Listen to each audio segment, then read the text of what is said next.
देखिए, सबसे पहली जो मेजर समस्या है यहाँ पे सड़क की समस्या है। आपके बावजूद भी अगर महिलाओं को डिलीवरी के लिए जाना पड़ता है तो उनको खटिया पे लेके जाना पड़ता है। कितना मतलब बुरा हाल है कि एम्बुलेंस भी यहाँ पे नहीं पहुँच पाएगा इमरजेंसी कंडीशन में। क्योंकि ज़ाहिर सी बात है, बाकी जो लोग हैं अगर आप देखें तो सत्ता के लालच में डूबे हुए हैं।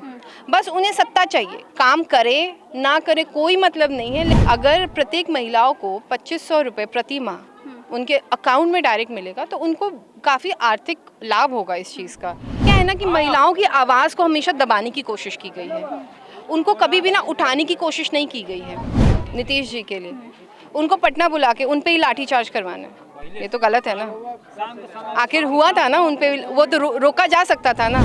कि आज के डेट में हम 4 लेन की बात कर रहे हैं, 6 लेन की बात कर रहे हैं, मेट्रो बनने वाला है, लेकिन यहाँ पे सड़क नहीं आया है। बहुत बड़ा दुर्भाग्य है और सबसे पहले मैं सड़क का ही काम करवाऊंगी यहाँ पे। ऐसा नहीं। नमस्कार, आप देख रहे हैं फर्स्ट बिहार झारखंड। मैं हूं खुशी उपाध्याय। बिहार में इस वर्ष विधानसभा चुनाव है। चुनाव से पहले सियासी सरगर्मी काफ़ी ज़्यादा तेज है। लगातार जिस तरीके से सारे लोग, सारे नेताएं कहते नज़र आ रहे हैं कि अब तैयारी शुरू हो चुकी है और हमारे क्षेत्र में काम बहुत ज़्यादा हो रहा है।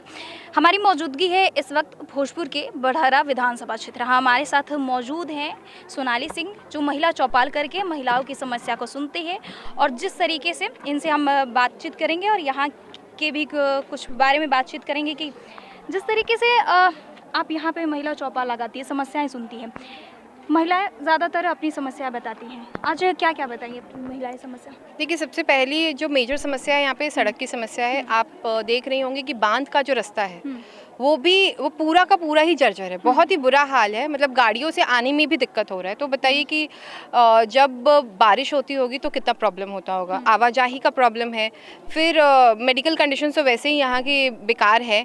उसके बावजूद भी अगर महिलाओं को डिलीवरी के लिए जाना पड़ता है तो उनको खटिया पे लेके जाना पड़ता है। कितना मतलब बुरा हाल है कि एम्बुलेंस भी यहाँ पे नहीं पहुँच पाएगा इमरजेंसी कंडीशन में। मतलब आप गाड़ी से भी किसी को लेके जाना चाहेंगे, कोई बहुत ही इमरजेंसी सिचुएशन हो, तो आप नहीं जा पाएंगे। बहुत ही बुरा हाल है। और यहाँ पे कुछ लोग ऐसा बोल रहे थे कि अगर रास्ते नहीं मिलेंगे तो हम वोट नहीं देंगे। आप उस पर क्या कहेंगे? ये मैं उनका समर्थन करूंगी। ये होना भी चाहिए कि अगर नेता आता है और वादा करके सिर्फ चला जाए और वो वादा ना करे, तो इससे अच्छा है कि उसके सामने कंडीशन रखा जाए कि आप ये कार्य कीजिए, फिर आपको हम लोग वोट देंगे। तो इससे ये क्लैरिटी भी होगा कि वो नेता वो काम करेगा कि नहीं करेगा। कुछ महिलाएं ये भी बोल रही थी कि मैं इनके चौपाल आई हूँ, इनकी बातें सुनती हूँ और ऐसा लगता है कि ये काम करेंगे। तो क्या उनके, आप जिस तरीके से उनकी सोच है, क्या उस सोच पे आप खड़ी उतरेंगी? देखिए, उन महिलाओं को ना, मतलब जो महिलाएं आती हैं हमारे चौपाल में, वो वैसे भी निराशा से भरी हुई हैं।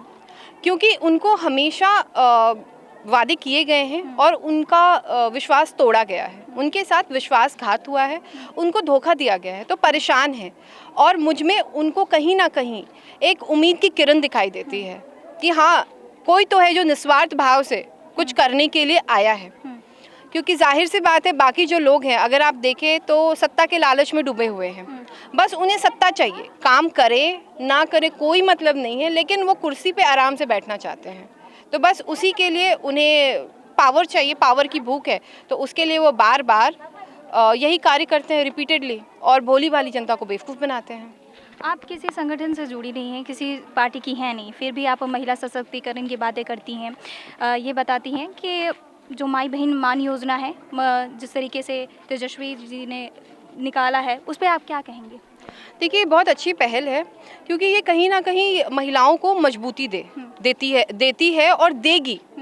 अगर प्रत्येक महिलाओं को 2500 रुपये प्रति माह उनके अकाउंट में डायरेक्ट मिलेगा तो उनको काफ़ी आर्थिक लाभ होगा इस चीज़ का। कल को अगर घर पे कोई भी इमरजेंसी कंडीशन आती है तो कम से कम आर्थिक रूप से किसी और पे वो निर्भर नहीं रहेंगी, कुछ ना कुछ वो समाधान निकाल सकती हैं। बच्चों का फीस हुआ या राशन का प्रॉब्लम हुआ, जैसे आप देखिए, राशन से याद है, राशन की भी समस्या कम नहीं है। 5 केजी का वादा करके 3 केजी 4 केजी ही उनको दिया जा रहा है। तो ये भी तो समस्या मुझे लगता है प्रत्येक पंचायत में आपको मिल जाएगी, जहाँ महिलाएं बहुत परेशान हैं इस चीज़ से। उनके जो फैमिली मेंबर्स हैं, अगर 10 मेंबर हैं तो 5 का ही राशन कार्ड है, इसमें भी धांधली चल रही है। हर चीज़ बनवाने के लिए उनसे पैसे का डिमांड किया जा रहा है, तो ये बहुत गलत हो रहा है। कहीं ना कहीं मुझे लगता है कि ये सरकार की और अधिकारियों की मिली भगत है कि जनता को ना सहना पड़ रहा है। अगर कोई भी एक ठीक हो ना तो कुछ ना कुछ ज़रूर अवश्य अच्छा हो, लेकिन यही तो शायद भ्रष्टाचार है। मैंने एक वर्ड देखा, महिला चौपाल। सबसे ज़्यादा यहाँ पे सबसे ज़्यादा महिलाएं थीं। अक्सर कोई भी नेता आते हैं तो वो महिला चौपाल नहीं लगाते हैं, वो सबको बुलाते हैं, बोलते हैं कि सब वोटर हैं, लेकिन आपने महिलाओं के लिए चौपाल लगाई, महिलाओं से बातचीत की, महिलाओं के लिए ये कैसे नाम सोच में आया कि महिला चौपाल रखनी चाहिए? देखिए, being a women, supporting a women is the best thing that I believe personally. और दूसरी बात ये है ना कि जब हम सामाजिक न्याय की बात करते हैं तो सामाजिक न्याय में जो एक स्थान दिया जाता है वो महिलाओं को भी दिया जाता है। महिलाएं वो मतलब एक वो श्रेणी है जिनको शुरू से दबाया गया है। आप देख लीजिए, आज़ादी मिलने के बाद भी अगर किसी पे लगातार शोषण हुआ है तो महिलाएं हैं, चाहे वो किसी भी वर्ग की हो, upper class, lower class, middle class, लेकिन महिलाओं को टॉर्चर उसी तरह से किया गया है। आप देख लीजिए, पहले भी किया जाता था, सती प्रथा हो तो भी महिलाओं को ही सती का वो करना पड़ता था, लेकिन महिलाओं का शोषण शुरू से ही किया गया है, महिलाओं पे अत्याचार शुरू से ही होते आया है। और प्लस क्या है ना कि महिलाओं की आवाज़ को हमेशा दबाने की कोशिश की गई है, उनको कभी भी ना उठाने की कोशिश नहीं की गई है। लेकिन मुख्यमंत्री नीतीश कुमार तो ये बोलते हैं कि हमारे राज्य में महिलाओं को सबसे ज़्यादा सशक्त बनाया गया है, हमारे राज्य में महिलाओं को सबसे ज़्यादा उठाया गया है। जिस तरीके से बिहार में इसी वर्ष विधानसभा चुनाव है और लगातार मुख्यमंत्री नीतीश कुमार हमेशा ही महिलाओं की बातें करते रहते हैं, उस पर आप क्या कहेंगी? आप भी महिलाओं की बात कर रही हैं, तेजस्वी जी महिलाएं की बात कर रहे हैं, और आप इधर बोल रही हैं कि महिलाओं के बारे में कुछ नहीं है।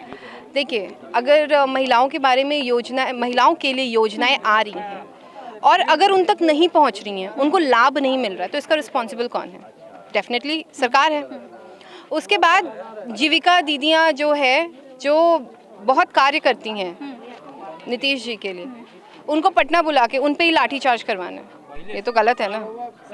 आखिर हुआ था ना उन पे, वो तो रोका जा सकता था ना। अभी जीविका दीदी के लिए उन्होंने कुछ किया भी है?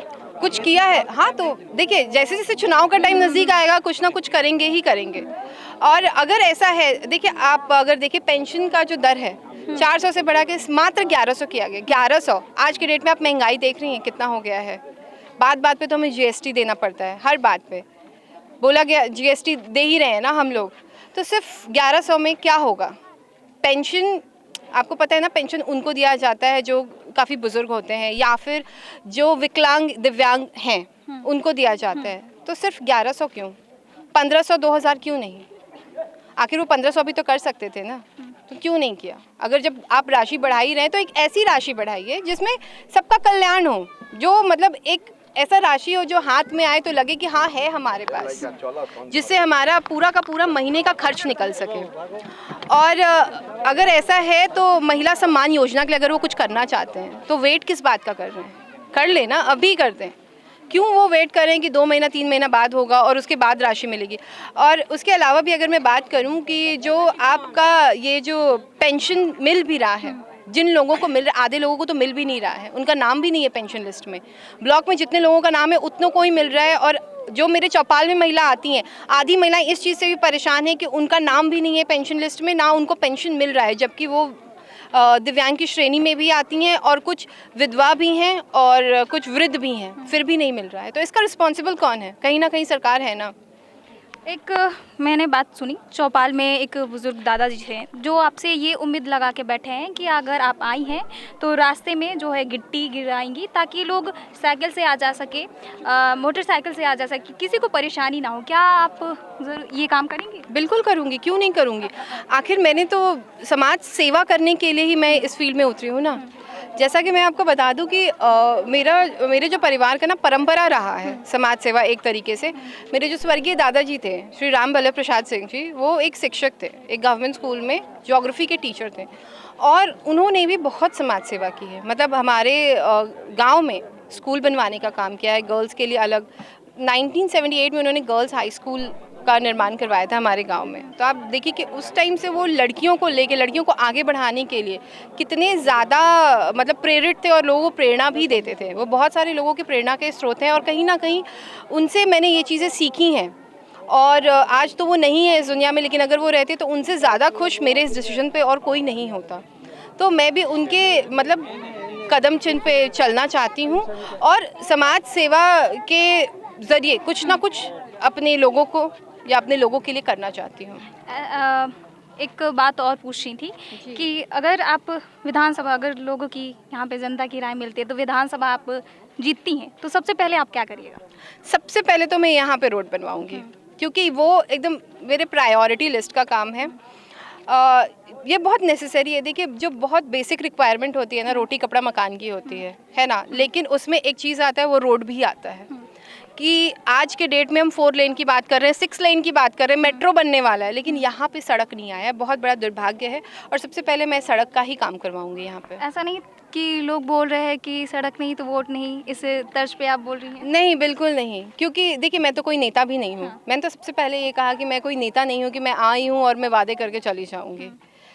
और मैं हमेशा कहती हूँ कि समाज सेवा मेरा स्वभाव है और पूरा बढ़हरा मेरा परिवार है। मैं जो ये करूँगी अपने परिवार को कंट्रीब्यूट करूँगी, तो उसके लिए मुझे इनको छलने की ज़रूरत नहीं है। और मतलब मुझे किसी चीज़ का लालच भी नहीं है। भगवान की दया से सब कुछ बहुत वेल ऑफ है, बहुत अच्छा है।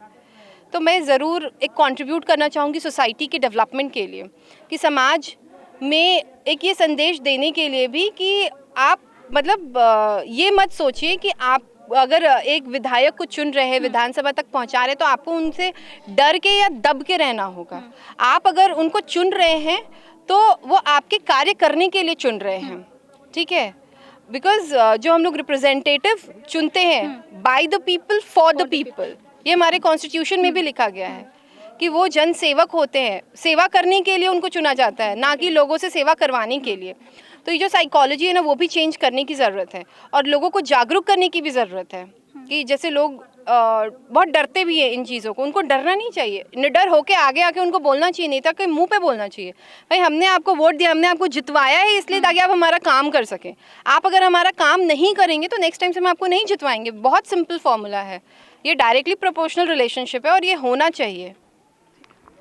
तो जिस तरीके से आपने सुना कि हमारे साथ मौजूद थी सोनाली सिंह, जो यहाँ पर महिला चौपाल लगा के महिलाओं से बातचीत कर रही है, और जिस तरीके से यहाँ पर रास्ते में आप साफ तौर पे वीडियो में देख सकते हैं कि कुछ रास्ते ऐसे थे कि यहाँ पर आने में करीबन 1 घंटे लग जाते हैं, लेकिन फिर भी विधायक यहाँ पे सुनने का नाम नहीं लेते हैं। बहरहाल इस खबर में इतना ही। हमारे साथ बने रहिए और देखते रहिए first Bihar Jharkhand. Panorama group, जो सोचता है वो करता है, आपके अपने सपनों का आशियाना। ये लो, मुंह मीठा करो। आज मैंने अपना जॉब छोड़ दिया, अब हम पूर्णिया वापस जाएंगे। जॉब छोड़ दिया है? मतलब ये घर कैसे चलेगा? हम करेंगे क्या? और माँ बाबूजी क्या बोलेंगे? इसलिए मैं एक और मिठाई का डब्बा लाया। अपने बिजनेस के लिए लोन अप्रूव हो गया। अरे लोन अप्रूव हो गया वो तो ठीक है, लेकिन पूर्णिया में हम रहेंगे कहाँ? अपना घर भी तो नहीं है वहाँ। इसलिए तो एक और मिठाई का डब्बा अलग से लाया हूँ। हमने पूर्णिया में घर ले लिया है, पूर्णिया के ई होम्स पैनोरमा में। पूर्णिया में पैनोरमा ग्रुप लेकर आए हैं ई होम्स पैनोरमा। बड़ा घर, आलीशान जिंदगी और अत्याधुनिक सुविधाओं के संग। अरे अरे, अब क्यों मुंह मीठा करवा रही हो? क्योंकि हम घर वापसी जो कर रहे हैं। घर वापसी की खुशी पूर्णिया में ई होम्स पैनोरमा के संग। E homes panorama, luxurious lifestyle redefined.